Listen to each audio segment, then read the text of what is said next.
រឿងចៅស្រទបជែកកាលនោះមានសេដ្ឋីម្នាក់ឈ្មោះហៅថាធនៈមហាសេដ្ឋីរស់នៅក្នុងស្រុកនិគមធនៈមហាសេដ្ឋីមានភរិយាម្នាក់មិនមានឈ្មោះពិតប្រាកដទេនាងមានរូបឆោមលោមពណ៌ល្អឥតខ្ចោះទាំងចរិយាក៏ល្អប្រពៃឥតបាត់ទាស់ត្រង់ណាឡើយធនៈមហាសេដ្ឋីមានទ្រព្យសម្បត្តិច្រើនហូរហៀខ្ញុំកំដររាប់មិនអស់ប៉ុន្តែទាស់តែម្យ៉ាងត្រង់ថាលោកសេដ្ឋីគ្មានកូនម្នាក់សោះសម័យថ្ងៃមួយនោះមានបរិសម្នាក់នៅស្រុកឆ្ងាយនាំទំនិញជួញដូរទៅរហូតដល់ស្រុកនិគមហើយក៏បានទៅជួបធនមហាសេដ្ឋីធនៈមហាសេដ្ឋីក៏អញ្ជើញបរិសនោះឡើងទៅលើផ្ទះរួចហើយក៏និយាយស្ដីចរចាគ្នាសពគ្រប់ប្រការបរិសនោះបានសួរធនមហាសេដ្ឋីថាលោកសេដ្ឋីគ្មានកូនចៅទេឬគ្មានទេលោកសេដ្ឋីឆ្លើយទាំងក្រៀមក្រំយើងរៀបការយូរឆ្នាំមកហើយមាសប្រាក់យើងមានចាយមិនអស់តែយើងគ្មានកូនម្នាក់សោះលោកសេដ្ឋីបរិសនោះនិយាយតាមដែលខ្ញុំបានដឹងពីដើមមកនៅស្រុកខ្ញុំមានវត្តមួយដែលបញ្ចុះប្រធានព្រះពោធិសត្វនោះពូកែណាស់បន់អ្វីសឹងបានសម្រេចទាំងអស់ប៉ុន្តែវត្តនោះស្ថិតនៅឆ្ងាយពីទីនេះណាស់បើលោកសេដ្ឋីនឹងទៅគឺមិនងាយនឹងទៅដល់ទីនោះទេ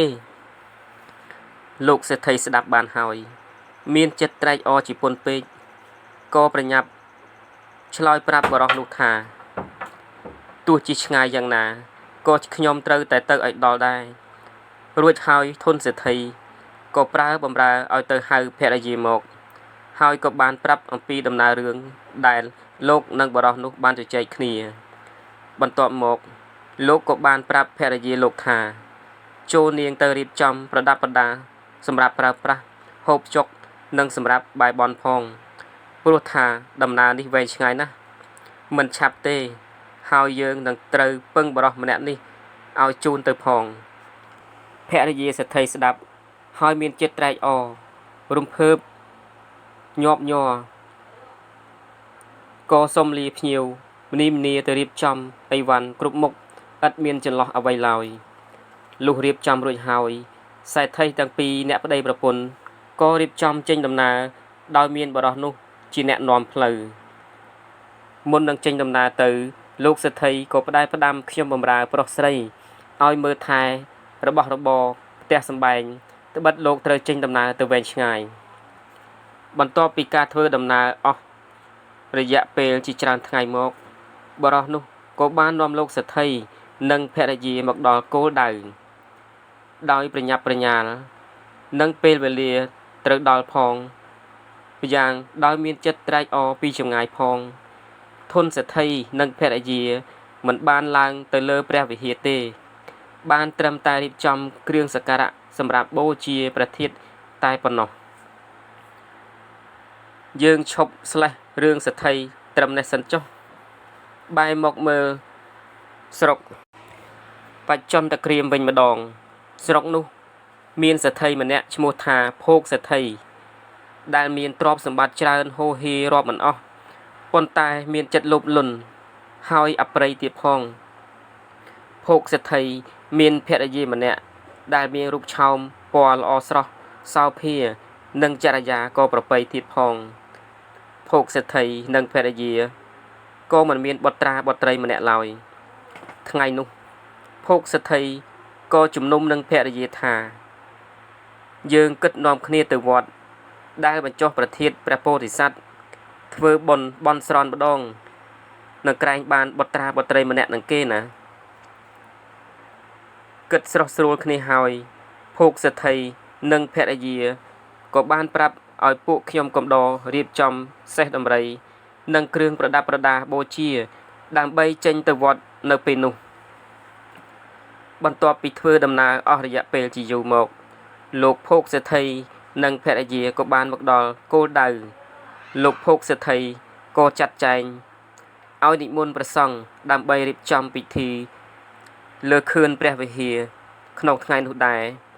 លោកភោគសេដ្ឋី ក៏បានជួបនឹងធនសេដ្ឋីហើយបានដណ្ដឹងសួរគ្នាទៅវិញទៅមកឃើញថាម្នាក់សុទ្ធតែមានជំនឿដូចគ្នាបន្ទាប់ពីសំណេះសំណាលគ្នាបានចប់សពគ្រប់ហើយសេដ្ឋីទាំងពីរក៏សុំគ្នាធ្វើជាសម្លាញ់ហើយក៏បានសន្យានឹងគ្នាថាបើកូនម្នាក់ប្រុសម្នាក់ទៀតស្រីនឹងសុំធ្វើជាដន្លងបើស្រីនឹងស្រីហើយប្រុសនឹងប្រុសក៏សុំធ្វើជាមិត្តនឹងគ្នាលុះចប់ពិធីស្រេចបាច់ហើយសេដ្ឋីទាំងពីរក៏បានលាគ្នាត្រឡប់ទៅវិញ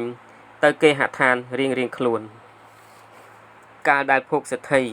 និងធនសេដ្ឋីធ្វើបុណ្យនិងធ្វើពិធីបន់ស្រន់សុំបុត្រាបុត្រី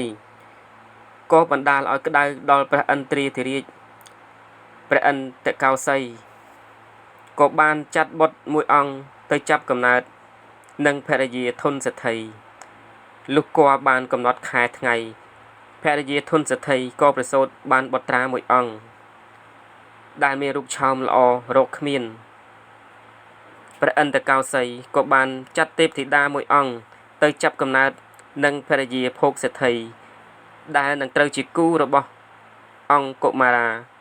បុត្រាធនសេដ្ឋីលុះគម្រប់ខែថ្ងៃភរិយាភោគសេដ្ឋីក៏ប្រសូតបានបុត្រីមួយអង្គដែលមានរូបឆោមស្រស់ប្រឹមប្រិយគួរជាទីស្រឡាញ់សេដ្ឋីទាំងពីរមានចិត្តសប្បាយរីករាយណាស់បានផ្ញើដំណឹងប្រាប់គ្នាទៅវិញទៅមកហើយនឹងកំណត់ថានឹងចងស្ពានមានមេត្រីនឹងគ្នានិយាយពីធនសេដ្ឋីចាប់តាំងពីបុត្រចាប់កំណើតមកនាំបណ្ដាលឲ្យចិត្តគិតពីធ្វើបុណ្យដាក់ទានលែងគិតពីអ្វីទាំងអស់រហូតដល់កុមារាចម្រើនវ័យបាន3ឆ្នាំធនសេដ្ឋីធ្លាក់ខ្លួនក្រអស់ទ្រព្យសម្បត្តិខ្ញុំកំដរទាំងប៉ុន្មានក៏ត្រូវដោះលែងហើយធនសេដ្ឋីក៏ចាប់ផ្ដើមធ្លាក់ខ្លួនឈឺជាទម្ងន់លែងនឹកនាបាយទឹករហូតដល់ទទួលមរណភាពក្នុងពេលនោះទៅហេតុតែកុសលផលបុណ្យធនសេដ្ឋីបានសាងមកទេវតាក៏មកទទួលធនសេដ្ឋីទៅអភិសេកជាព្រះឥន្ទកោសីចំណែកឯភរិយាធនសេដ្ឋីនិងកូនយំអោបសពរៀបរាប់ពីសេចក្តីកំសត់តទៅមុខដោយហេតុថាវេលានេះនាងគ្មានទ្រព្យសម្បត្តិអ្វីបន្តិចបន្តួចសោះសម្រាប់រៀបចំពិធីបុណ្យសពនាងក៏សម្រេចចិត្តលក់ផ្ទះដែលជាសម្បត្តិចុងក្រោយដើម្បីរៀបចំពិធីបុណ្យសពធនសេដ្ឋីឲ្យបានត្រឹមត្រូវតាមប្រពៃណីលុះរៀបចំពិធីបុណ្យសពរួចហើយនាងពរកូនចុះចេញពីផ្ទះដោយមានតែសម្លៀកបំពាក់ជាប់នឹងខ្លួនតែមួយចង្កេះតែប៉ុណ្ណោះអតីតភរិយាធនសេដ្ឋីនិងកូនពរកូនដើរកាត់ពីភូមិមួយទៅភូមិមួយដើម្បីសុំទានគេគ្រាន់ចំអែតក្រពះដល់យប់ត្រង់ណាទទួលដំណេកនៅត្រង់នោះយកដើមឈើធ្វើជាគេហដ្ឋានមើលទៅគួរឲ្យកំសត់ពន់ពេកណាស់ជារៀងរាល់ពេលដែលនាងពរកូនទៅសុំទានគេទឹកភ្នែកនាងតែងតែហូររហាមនាងយំកំសត់ខ្លួននឹកមិនដល់ថាវាសនានាងត្រូវធ្លាក់ដល់យ៉ាងនេះសោះការធ្វើដំណើររបស់នាងចេះតែទៅមុខជាលំដាប់ដោយគ្មានគោលដៅលុះដើរយូរទៅនាងក៏បាននឹកគិតឃើញដល់លោកមហាភោគសេដ្ឋីនាងនិយាយប្រាប់កូនថាកូនអើយចាំម្ដាយនាំកូនទៅរកលោកភោគមហាសេដ្ឋីដែលត្រូវជាខ្លារបស់ឪពុកកូនហើយម្យ៉ាងទៀតកាលដែលម្ដាយនិងឪពុកកូនបានធ្វើបុណ្យសុំកូននោះឪពុកកូននិងលោកមហាភោគសេដ្ឋីក៏បានសន្យាថានឹងធ្វើដន្លងនឹងគ្នាដូច្នេះម្ដាយនឹងនាំកូនទៅរកឪពុកក្មេកកូនក្រែងគេមេត្តានឹងយើងសោះនឹងកុំវេទនាដោយពេលនេះទៀតណាកូនអ្នកម៉ែអើយកុមារាឆ្លើយទៅរកម្ដាយដោយគោរពកាលដែលគេរាប់អានយើងគឺកាលនោះឪពុកកូនមានគេឈ្មោះទ្រព្យសម្បត្តិខ្ញុំកំដរមិនខ្វះតែពេលនេះ យើងធ្លាក់ខ្លួនក្រតោកយ៉ាគេប្រហែលមិនហ៊ានទទួលស្គាល់យើងទេព្រោះខ្លាចអាប់កិត្តិយសគេណាម៉ែកូនអើយកូនកុំនិយាយដូច្នេះនាងនិយាយលួងលោមចិត្តកូនលោកភោគមហាសេដ្ឋីជាមនុស្សល្អចិត្តបន់លោកមិនធ្វើដូច្នោះទេណាកូនហេតុតែកុមារាជាតួអង្គព្រះពោធិសត្វមិនហ៊ានជំទាស់នឹងសម្ដីមេដាទេ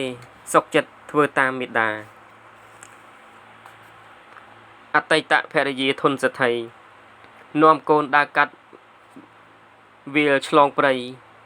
កាត់ពីភូមិមួយចូលភូមិមួយឆ្លងពីស្រុកចូលព្រៃបេះផ្លែឈើជាចំណីអាហារជួបសត្វសាហាវជាច្រើនតែមិនបានប៉ះពាល់សំបីតែបន្តិច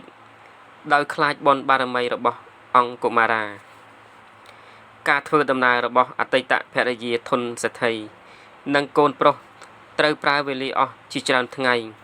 ទើបបានមកដល់ស្រុកមួយនាងត្រេកអរណាស់ពរកូនចូលទៅសុំទានសុំអាហារគេដើម្បីចំណិនដើម្បីសម្រន់សេចក្តីស្រែកឃ្លាននាងបានសាកសួរទៅគេនៅទីនោះថាតើស្រុកនេះមានឈ្មោះអ្វីគេក៏បានប្រាប់នាងវិញថាស្រុកនេះជាស្រុកបច្ចុប្បន្នតក្រៀមឬឈ្មោះស្រុកនេះភ្លាមនាងត្រេកអរណាស់គិតថានាងបានមកដល់គោលដៅហើយនាងក៏បានសួរគេទៀតថាតើអ្នកណាជាធំនៅស្រុកនេះគេប្រាប់នាងថា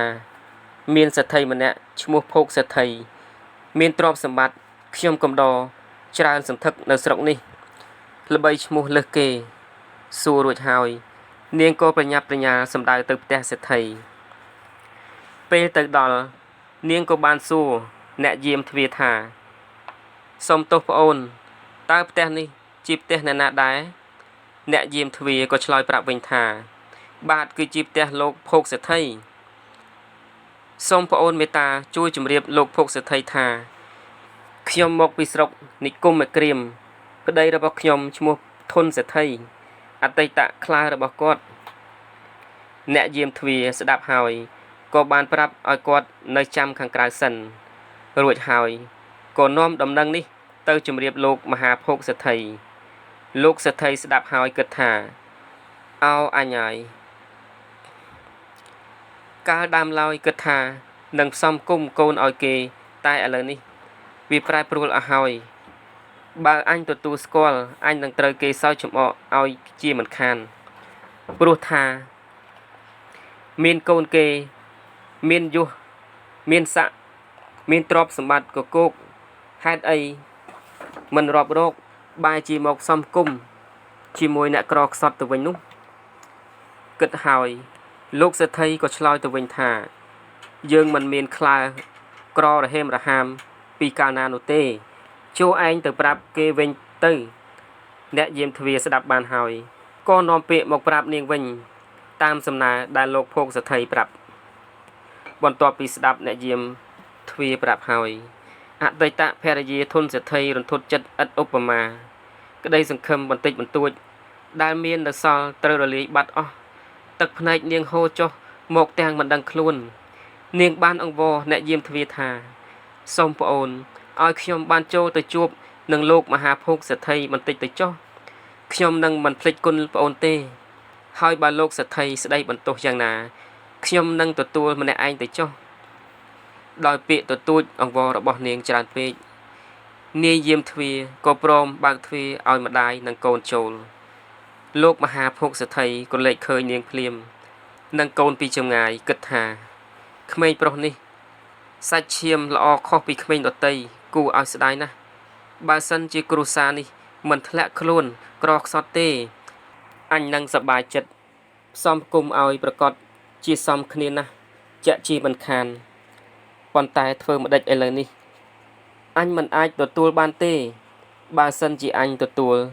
អញនឹងខ្មាស់គេអស់ទាំងស្រុកជាមិនខានចំណែកតួអង្គកុមារា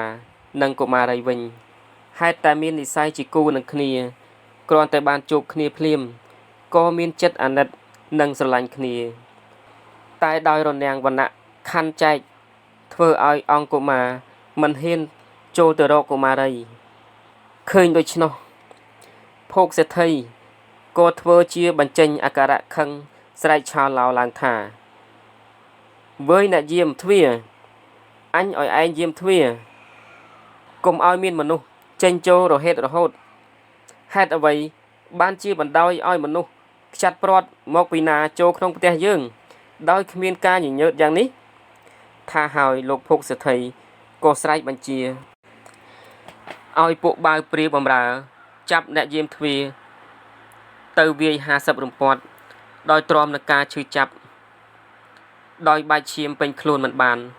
អ្នកយាមទ្វាក៏ស្រែកទ្រហោយំសូមអង្វរលោកភោគសេដ្ឋីលោកភោគសេដ្ឋីបានបញ្ជាឲ្យអ្នកយាមទ្វាវាយពីអ្នកម្ដាយនិងកូនដោយក្តីឈឺចាប់ពេញខ្លួននិងដោយកំហឹងខ្លាំងពេកអ្នកយាមទ្វាស្ទុះចាប់បានដំបងធំមួយទៅវាយម្ដាយនិងកូនគួរឲ្យអាសូរដល់អតីតភរិយាធនសេដ្ឋីណាស់នាងស្ទុះទៅអោបកូនដាក់ក្រោមខ្លួនដោយខ្លាចគេវាយត្រូវកូនរួចហើយស្ទុះក្រសោបកូនដើម្បីរត់ចេញពីផ្ទះតែត្រូវអ្នកយាមទ្វាធាក់ដួលទៅដីហើយវាយបន្ថែមទៀតរហូតដល់ហូរឈាមពេញខ្លួននាងខំលើកដៃសំពះអង្វរសូមកុំឲ្យគេវាយធ្វើបាបកូននាងព្រោះកូននៅតូចណាស់អាសូរកុមារាខ្លួនតូចខំប្រឹងលើកម្ដាយគ្រាម្ដាយចេញពីផ្ទះលោកភោគសេដ្ឋីចេញសំដៅទៅរកព្រៃកុមារាបានដាក់ម្ដាយសម្រាកក្រោមដើមឈើយ៉ាងធំមួយទទួលយប់នោះមេឃងងឹតរកកលភ្លៀងគ្មានព្រះច័ន្ទគ្មានផ្កាយងងឹតរកចាក់ភ្នែកពុំយល់អតីតភរិយាធនសេដ្ឋីក៏ឈឺចាប់ពេញខ្លួនស្រវាអោបកូនយំរៀបរាប់ថាកូនមាសម្ដាយបើអស់ពីម្ដាយទៅតើកូនវេទនាយ៉ាងណាកូនទៅតែអាយុបាន3ឆ្នាំប៉ុណ្ណោះទេតើកម្មពីអ្វីបានជាមកជួបរឿងយ៉ាងនេះម្ដាយគ្មានសំបីតែញាតិមិត្តបងប្អូនម្នាក់ដើម្បីឲ្យកូនពឹងពាក់អាស្រ័យតើឲ្យកូនទៅពឹងពាក់អ្នកណាប៉ុន្តែម្ដាយសូមផ្ដាំកូនជាចុងក្រោយបើអត់ពីម្ដាយទៅកូនមិនត្រូវប្រហែសខ្លួនទេហើយត្រូវស្វែងរកអ្នកមានធម៌អាដើម្បីសុំគេស្នាក់អាស្រ័យនិងរៀនធម៌អាកុំបីបើឃ្លាតណាកូនសម្លាញ់ម្ដាយនាងនិយាយបានត្រឹមប៉ុណ្ណេះក៏ត្រូវរអាក់ដោយយប់ជ្រៅទៅសន្សើមធ្លាក់ខ្លាំងធ្វើឲ្យមុខរបួសរបស់នាងរឹតតែឈឺចាប់ឡើងរហូតដល់ទទួលមរណភាពក្នុងយប់នោះទៅចំណែកលោកធនសេដ្ឋីដែលបានកើតជាព្រះឥន្ទកោសីក៏បានដឹងថាភរិយារបស់លោកអស់និស្ស័យហើយលោកក៏បានឲ្យទេវតាយករត់មកទទួលនាងទៅអភិសេកជាមហាសីនាមនាងទេវីសុចិតាក្នុងពេលនោះទៅនិយាយពីតួអង្គកុមារកាលដឹងថាម្ដាយទទួលមរណភាពក៏យំទួញសោកអោបសពម្ដាយរៀបរាប់ថាអោអ្នកម្ដាយអើយអ្នកស្លាប់ចោលកូនហើយតើឲ្យកូនទៅទីពឹងអ្នកណាកាលពីមុនអស់ពីឪពុកគឺមានម្ដាយជាទីពឹងពុំអ្នកម្ដាយពកូនដើរសពគ្រប់ទិសទីដើម្បីសុំគេចិញ្ចឹមជីវិតអ្នកម្ដាយខំពកូនដើរកាត់ព្រៃព្រឹក្សាកាត់មករកភុកសេដ្ឋីគិតថាជាខ្លារបស់ឪពុកក្រែងជួយកូនឲ្យបានសេចក្តីសុខប៉ុន្តែទីបំផុតបែរទៅជារងទុក្ខវេទនារហូតដល់អស់ជីវិតទៅវិញមើលចុះអ្នកម្ដាយស្លាប់ដេកលើដីថាតើគ្មានផ្ទះសម្បែងចុះសូមឲ្យតែបានកន្ទេលចាស់មួយមកក្រាលគ្រាន់កុំឲ្យប្រឡាក់អ្នកម្ដាយតែក៏គ្មានសោះអ្នកម្ដាយសូមអ្នកម្ដាយក្រោកឡើងសូមនិយាយរកកូនមួយម៉ាត់មកអង្គកុមារាទួញយំអស់ចិត្តក៏ខំទប់ចិត្តដើម្បីរកមជ្ឈបាយតើត្រូវធ្វើដូចម្ដេចដើម្បីឲ្យបានក្តាមជ្ឈុះមកដាក់ម្ដាយបើនឹងទុកចោលខ្លាចក្រែងមានសត្វមកហែកហួរសពម្ដាយម្យ៉ាងទៀតខ្លាចអ្នកស្រុកគេមកជេរស្ដីនឹកចុះនឹកឡើងកុមារា ក៏សម្រេចចិត្តថាមានតែត្បូងពេជ្រមួយគ្រាប់ដែលឪពុកចងជាបន្តោងតាំងពីតូចនៅជាប់កនេះទេដែលអាចរកក្តាមមឈូសបានគិតហើយកុមារាក៏សំពះលាសពម្ដាយដើម្បីចូលទៅផ្សារលក់ត្បូងតែគួរឲ្យអាសូរដល់កុមារាណាស់ដែលមិនអាចលក់ត្បូងបានព្រោះត្បូងនេះមានតម្លៃថ្លៃហួសហេតុពេកគ្មាននរណាម្នាក់អាចទិញបានឡើយកុមារាចេះតែបន្តដំណើរទៅមុខរហូតដល់ផ្ទះកុដុម្ពីសេដ្ឋីម្នាក់កុមារាក៏ចូលទៅលុតជង្គង់សំពះកុដុម្ពីសេដ្ឋីចំណែកកុដុម្ពីសេដ្ឋីបានឃើញកុមារាមានចិត្តអាណិតជីពន់ពេកក្រៃក៏សាកសួរថាកុមារាកំសត់តើឯងមកពីណាទៅណាបានជាចូលមកដល់គេហដ្ឋានរបស់យើងទៅវិញកុមារាបានរៀបរាប់តាំងពីដើមរឿងរបស់ខ្លួនប្រាប់ដល់កុដុម្ពីសេដ្ឋីកុដុម្ពីសេដ្ឋីស្ដាប់ហើយមានចិត្តសង្វេគចំពោះកុមារាជីពន់ពេកក៏និយាយថាតើត្បូងនោះនៅឯណាកុមារាក៏យកត្បូងបង្ហាញកុដុម្ពីសេដ្ឋីកុដុម្ពីសេដ្ឋីយកត្បូងមើលហើយក៏និយាយថាកុមារាយើងអាណិតឯងណាស់ប៉ុន្តែត្បូងនេះវាមានតម្លៃថ្លៃពេកមានតែសេដ្ឋីធំទេទៅប្រើវាហើយបើប្រៀបធៀបនឹងទ្រព្យរបស់យើងទាំងអស់គឺมันមានតម្លៃស្មើនឹងត្បូងនេះផងដូច្នេះយើងមិនអាចទិញត្បូងឯងបានទេណាកុមារាស្ដាប់ហើយក៏ឆ្លើយប្រាប់លោកសេដ្ឋីវិញថាតាមតែលោកម្ចាស់មេត្តាផងចុះត្បូងនេះខ្ញុំសុំត្រឹមតែក្តាមមឈូសនិងអ្នកជួយយកទៅតែប៉ុណ្ណោះសេដ្ឋីស្ដាប់ហើយនឹកអន់ក្នុងចិត្តក៏ប្រញាប់ប្រើអ្នកបម្រើទៅរកទិញក្តាមមឈូសដែលល្អប្រណិតហើយជួយសែងទៅតាមកុមារាទៅដល់កុមារាក៏សំពះអង្វរពួកអ្នកបម្រើសេដ្ឋីឲ្យជួយសែងនឹកបញ្ចុះសម្ដាយកុមារាគិតថាបើនឹងដាក់សម្ដាយទទេទៅនឹងមិនសមរម្យទេមានតែសម្លៀកបំពាក់ចាស់នៅជាប់នឹងខ្លួនគិតហើយកុមារាក៏ដោះសម្លៀកបំពាក់ពីខ្លួនដាក់ក្រាលក្តាមមឈូសម្ដាយរួចហើយក៏រកទីកន្លែងមួយលុបដើម្បីបញ្ចុះសពម្ដាយគួរឲ្យអាសូរដល់កុមារាពន់ពេកក្រៃគេនៅគេងអោបក្តាមមឈូសទាំងរងាញាប់ញ័រថ្ងៃឡើងដើរសុំទានគេយកស្រទាប់ចេកមករុំបិទបាំងរាងកាយខ្លះឃើញហើយក៏សោចខ្លះទៀតក៏អាណិតហើយសួរនាំកុមារពីដើមហេតុក្រោយពេលដែលបានស្ដាប់ការរៀបរាប់របស់កុមារារួចមកគេក៏មានចិត្តអាណិតអាសូរកុមារាជីពន់ពេកខ្លះលន់មាត់ថាអោកម្មអើយកម្មអីក៏កម្មក្រាស់ម្លេះការរស់នៅរបស់កុមារាក៏ដោយសារជន់សប្បុរសឲ្យទានចំណីបាយទឹករៀងរាល់ថ្ងៃលុះដល់គម្រប់3ខែរដូវភ្លៀងធ្លាក់ខ្យល់ត្រជាក់ក៏ធ្លាក់ចុះមកកុមារារងាញាប់ញ័រក៏រកកន្លែងជ្រកពុំបានក៏គិតថាអោអញអើយអញដេកចាំសពម្ដាយអស់រយៈពេល3ខែហើយឥឡូវនេះអញក៏អាយុ5ឆ្នាំហើយរដូវភ្លៀងធ្លាក់ក៏មកដល់បើនឹងនៅតទៅទៀតគឺទ្រាំមិនបានឡើយម្យ៉ាងគឺខុសនឹងបណ្ដាំម្ដាយដែលផ្ដាំឲ្យទៅរកអ្នកមានធម៌អាដើម្បីពឹងពាក់ពំនាក់អាស្រ័យបើដូច្នេះអញគួរតែធ្វើតាមបណ្ដាំម្ដាយគិតហើយកុមារាក៏សំពះលាភ្នោម្ដាយប៉ុន្តែកុមារាចិត្តមិនដាច់ពីម្ដាយសោះគេយំរៀបរាប់ថាអោអ្នកម្ដាយអើយបើកូនទៅហើយតើបាននរណាមកថែរក្សាភ្នោម្ដាយកុមារាទៅហើយត្រឡប់ទៅវិញទៅហើយត្រឡប់មកវិញអស់រយៈពេល7ថ្ងៃទើបសម្រេចចិត្តក្រាបបង្គំម្ដាយជាលើកចុងក្រោយដោយនិយាយថាអ្នកម្ដាយកូនសំពះលាអ្នកម្ដាយកូនសម្រេចចិត្តហើយកូននឹងធ្វើតាមបណ្ដាំចុងក្រោយរបស់អ្នកម្ដាយឲ្យបានកូនលាហើយមិនដឹងថ្ងៃណាបានមកជួបអ្នកម្ដាយទៀតទេកុមារាចាក់ចេញទៅទាំងទឹកភ្នែកហូរសស្រាក់គេធ្វើដំណើររហូតដល់ទីផ្សារក៏ចូលសុំចំណីអាហារគេបរិភោគរួចបន្តដំណើរតទៅមុខទៀត រហូតបានជួបកន្លែងមួយមានសុទ្ធតែក្មេងកំពុងតែរៀនសាស្ត្រាបាលីរងអតីតបុត្រសេដ្ឋីដើរដល់មាត់ទ្វារក៏បានជួបកុមារាម្នាក់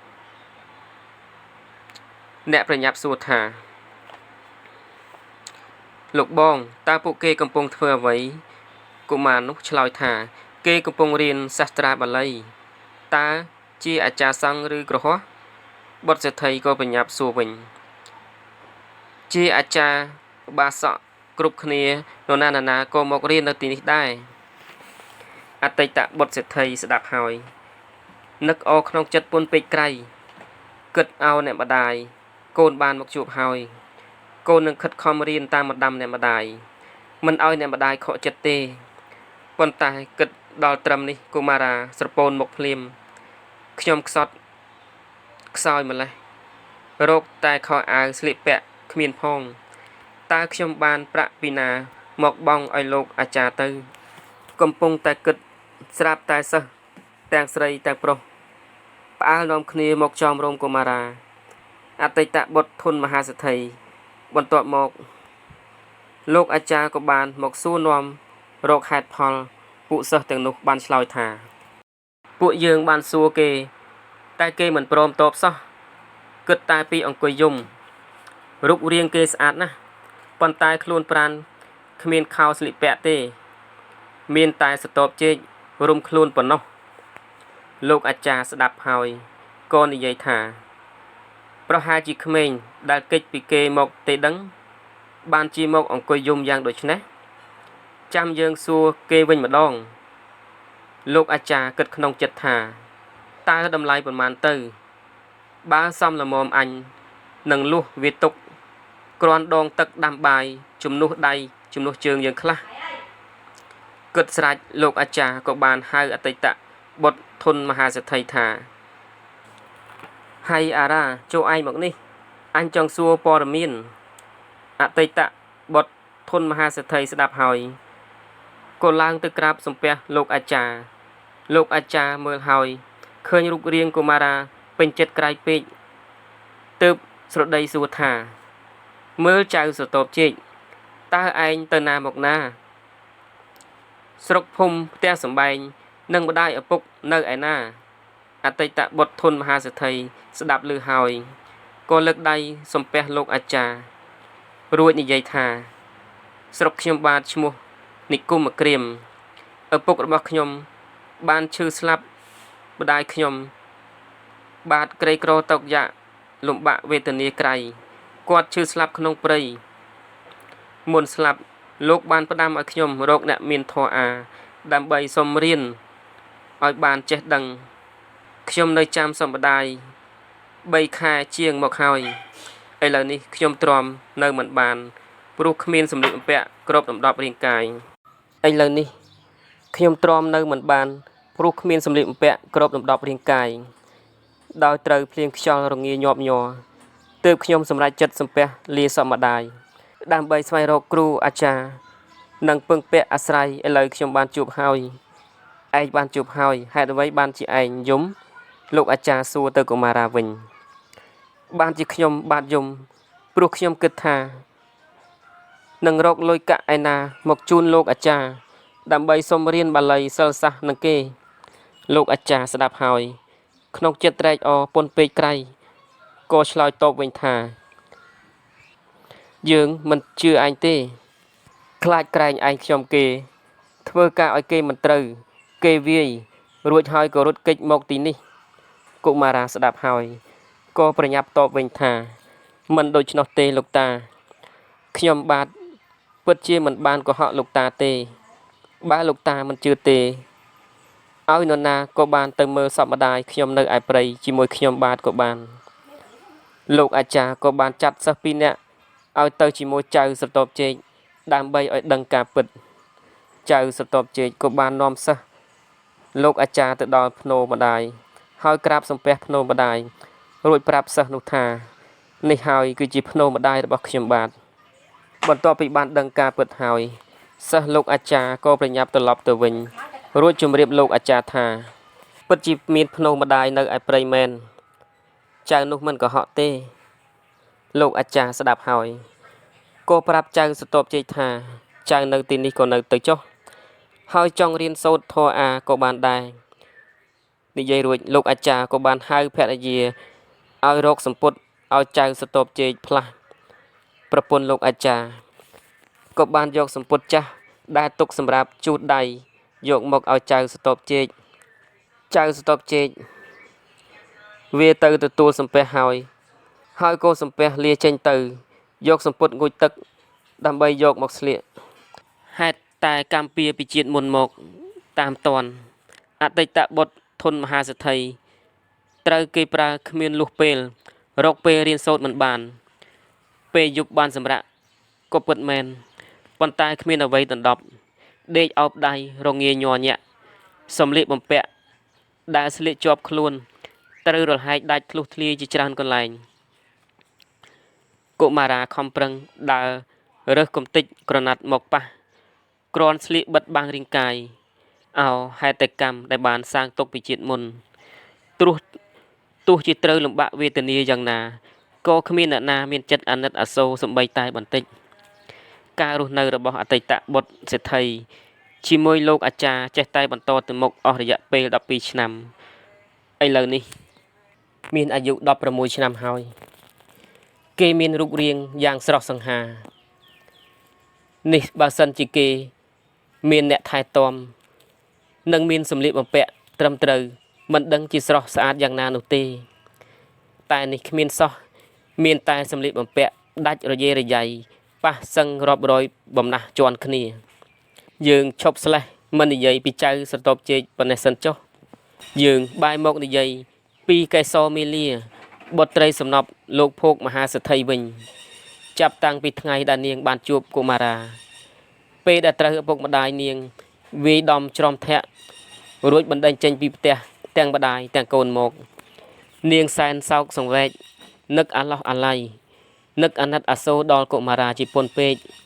នាងគិតក្នុងចិត្តថាឲ្យលោកឪពុកកូនមិននឹកស្មានថាសោះថាលោកឪពុកមានចិត្តសាហាវខូខើយ៉ាងនេះដំបូងលោកឪពុកបានផ្សំគុំកូនទាំងពីរតែដល់ឥឡូវលោកឪពុកបែរជាធ្វើមិនស្គាល់ថែមទាំងវាយដំច្រំធាក់គ្មានត្រាប្រណីទៀតផងអោម្ចាស់ថ្លៃតើបងលំបាកវេទនាយ៉ាងណាទៅពេលនេះប្រហែលជាបងយល់ខុសពីប្អូនក៏មិនដឹងព្រោះពេលដែលលោកឪពុកវាយធ្វើបាបប្អូនបែរជាឈរមើលមិនបានជួយអ្វីបងសោះតែប្អូនសុំសច្ចាថាក្នុងជាតិនេះបើគ្មានរូបបងទេប្អូនក៏មិនអាចមានជីវិតរស់នៅបានដែរកេសរមេលានាងកាត់ទុកបន្តិចម្ដងជារៀងរាល់ថ្ងៃរហូតដល់ភ្លេចបាយភ្លេចទឹកអ្នកបម្រើកាលបើឃើញនាងមិននឹកបាយនឹកនីទឹកដូច្នោះក៏ភ័យរួចក៏នាំគ្នាដណ្ដឹងទៅជម្រាបលោកភោគមហាសេដ្ឋីនិងភរិយាឲ្យបានជ្រាបផងដែរបន្ទាប់ពីបានស្ដាប់ការរៀបរាប់អ្នកបម្រើមកលោកសេដ្ឋីកើតការព្រួយបារម្ភយ៉ាងខ្លាំង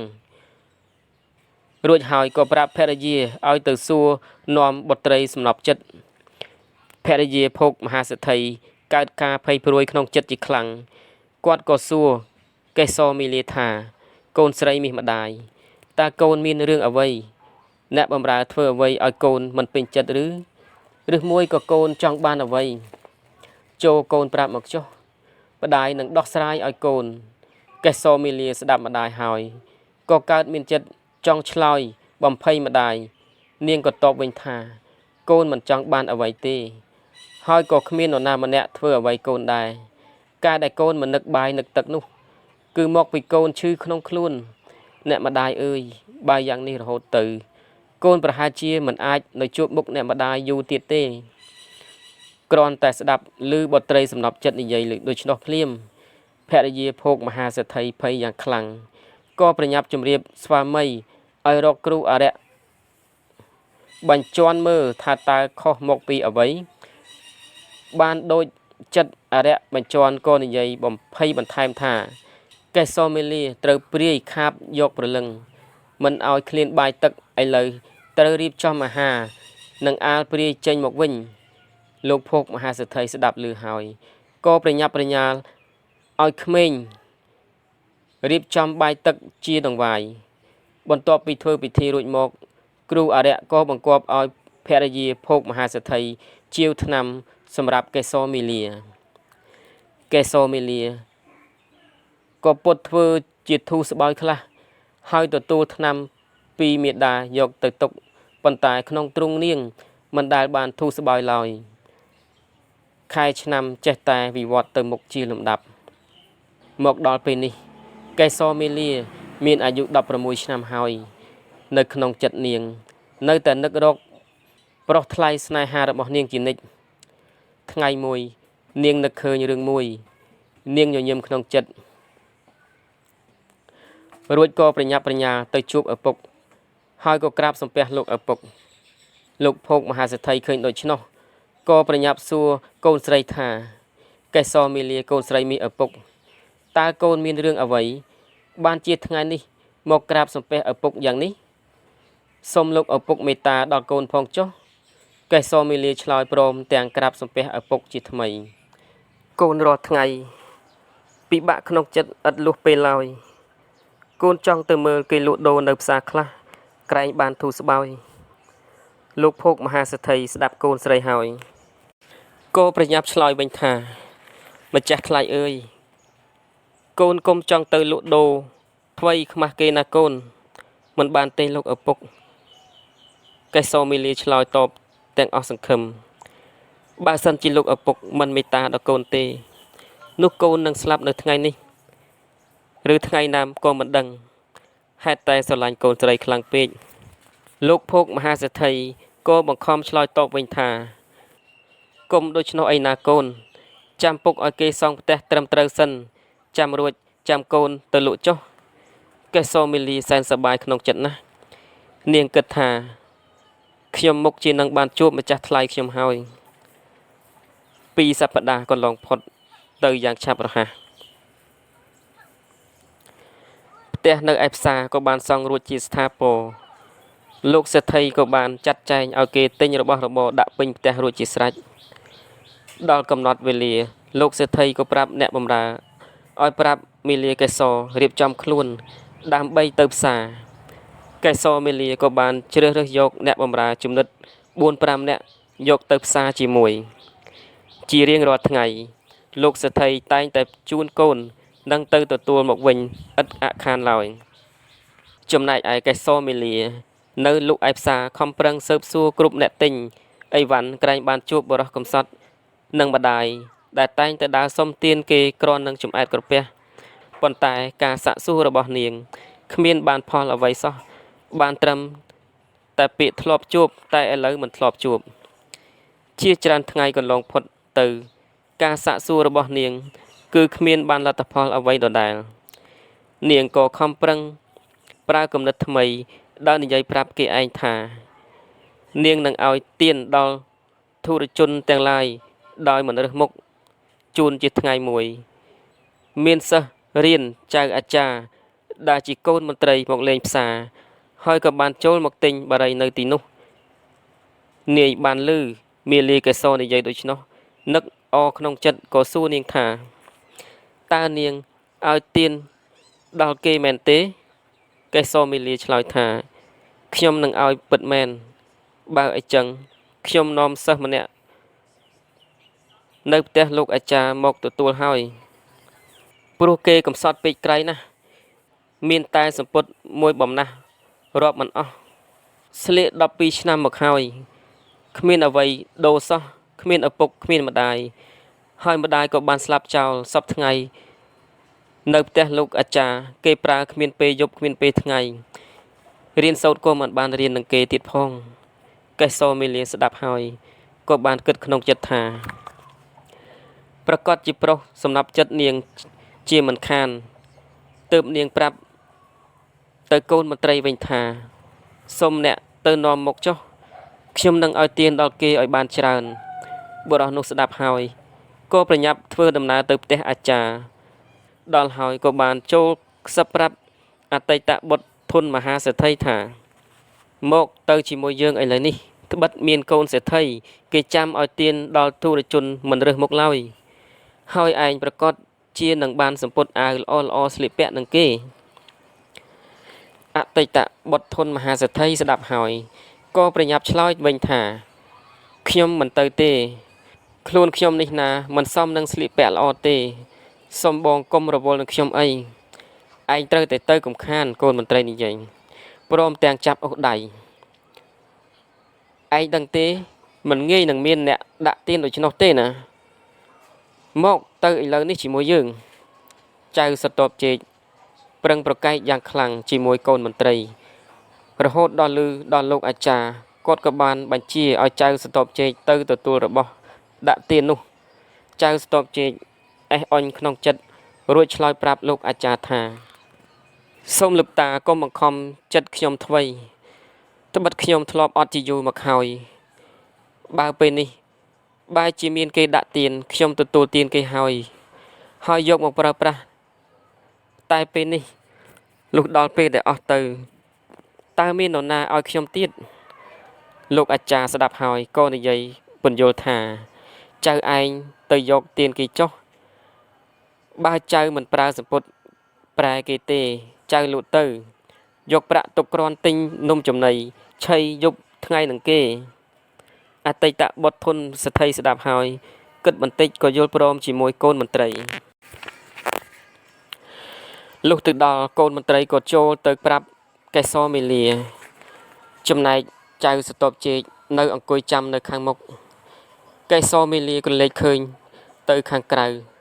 ក៏ប្រទះនឹងបរិសម្នាក់កាន់ឆាត់អង្គុយក្បែរមាត់ទ្វារហេតុតែមាននិស្ស័យនឹងគ្នាកេសរមេលា